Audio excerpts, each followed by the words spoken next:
Welcome to This Explainer. Today, we're going to completely dismantle that toxic hustle culture myth of the 10-hour study session. You know the one, right? That all-night grind that just leaves you exhausted, heavily caffeinated, but somehow you still feel entirely unprepared. Well, today, we are looking at the optimized, scientifically backed way to learn and work. We're going to break down exactly how 25-minute blocks work, why they're literally the ultimate cheat code for focus, and how you can implement them today to get disproportionate results in a fraction of the time. Okay, let's just dive right into this. Think about two different students. We all know student A, the exhausted grinder.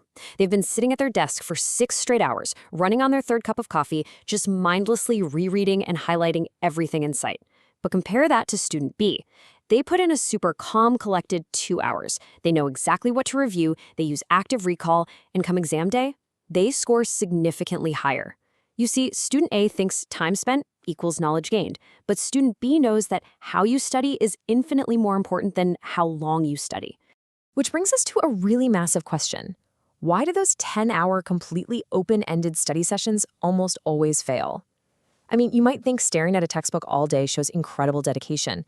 We see people bragging online all the time about studying for 12 hours or staying up until 2 in the morning. But why is this brute force approach practically guarantee a 100% failure rate when it comes to actual retained learning? Well, the answer comes down to a biological reality called attention fatigue. When you sit down to work and suddenly find yourself zoning out, opening new tabs, or just feeling entirely unable to process the words on the page, you probably tell yourself that you're lazy, right? You tell yourself you lack discipline. But science shows us the problem isn't laziness at all. The problem is attention fatigue. Your brain is a muscle. And just like you wouldn't expect to sprint at top speed for 10 hours straight, you absolutely cannot expect your brain to maintain deep, intense cognitive focus indefinitely. Actually, if you track what happens to a human brain over time, the data is striking.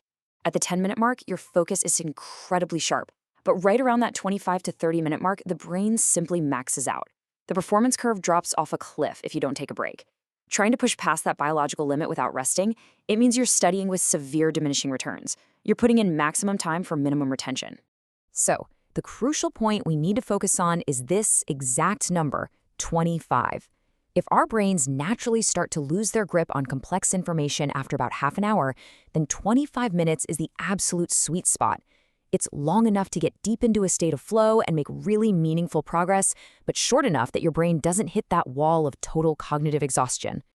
And this brings us to a wildly effective strategy from the 1980s, developed by Francesco Cirillo, the Pomodoro technique.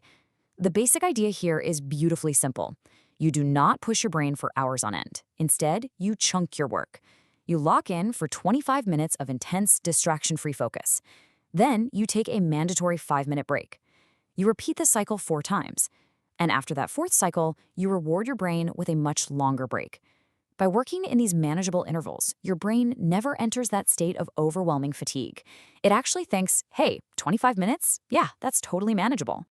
Now, there's a fascinating psychological principle at play here called Parkinson's law. It states that work expands so as to fill the time available for its completion. And this explains exactly why strict time constraints, like a 25-minute block, are so remarkably effective. When you give yourself less time to do something, you intuitively force yourself to focus on only the most important elements of the task. Let's look at a practical example of Parkinson's law in action. Say you have a big math exam coming up, and you give yourself an entire wide-open Saturday to study. You will inevitably waste time. You'll idle, you'll check your phone, you'll highlight things that literally don't matter, all because you have the mental comfort of knowing you have all day. But if you set a strict 2-hour deadline for that Saturday, your brain goes into overdrive. You cut the fluff. Setting strict constraints actually creates paradoxical productivity. By limiting your time, you maximize your output. Okay, but let's do a quick reality check here. Even with a perfect 25-minute plan and a strict deadline, how do you actually get yourself to sit down on the chair? We all know that feeling of intense mental friction right before we're about to write an essay or start a coding project. Sometimes just the thought of starting feels completely overwhelming, and something invisible just stops you in your tracks. Well, the solution is what we call the ultimate cheat code for momentum, the 5-minute rule.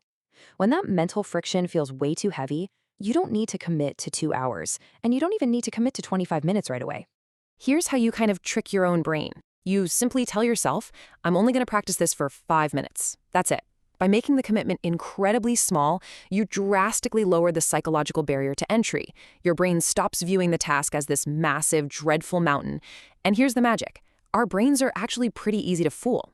Once you start, natural momentum usually takes over. You break through that initial wall of friction, and more often than not, you'll end up working right through your intended 25-minute block without even thinking about it. Now, once you're in the flow and you hit your 5-minute break, you have to protect that break at all costs. Research from the University of Illinois shows that taking short breaks actively resets your attention and dramatically improves your overall performance. But there's a major catch. You must step away from your desk. You absolutely cannot spend those 5 minutes scrolling on your phone just soaking up cheap dopamine. If you do that, your brain doesn't actually rest. You need to walk, stretch, or just grab a glass of water so your attention can genuinely reset for the next block. Right, so there is another massive pitfall that can totally destroy the efficiency of your 25-minute blocks, and it's called context switching. Every single time you switch from one type of thinking to another, say going from solving brutal calculus problems to writing a creative English essay, your brain pays a heavy transition cost. It takes mental energy and a good 10 to 15 minutes just to get into the proper groove and mindset for that new task. To fix this transition cost, you've got to start batching your tasks. Jumping wildly from math to an essay to science and back to an essay forces your brain to constantly reboot its operating system. Instead, by grouping your math and science blocks together, you keep your brain in a quantitative, problem-solving state. Then, when you move to your writing blocks, you transition into a creative state just once. Minimizing these transitions saves an absolute ton of mental energy. So let's pull all of this together. Once you understand your brain's biological limits, you realize that long grinds just create an illusion of competence. By leveraging Parkinson's law, you force yourself to be efficient. By using the 5-minute rule, you destroy the friction of getting started. And by batching your work and fiercely protecting your breaks, you master the 25-minute block. You completely escape that painful, ineffective grind that most people are trapped in. So, as we wrap up this explainer, I want to leave you with one final thought to chew on today. Knowing that the old way of brute force studying is biologically destined to fail, what are you going to do next? Are you going to keep burning yourself out for hours with nothing to show for it? Or will you choose to finally work with your brain instead of against it and unlock your true potential in just 25 minutes?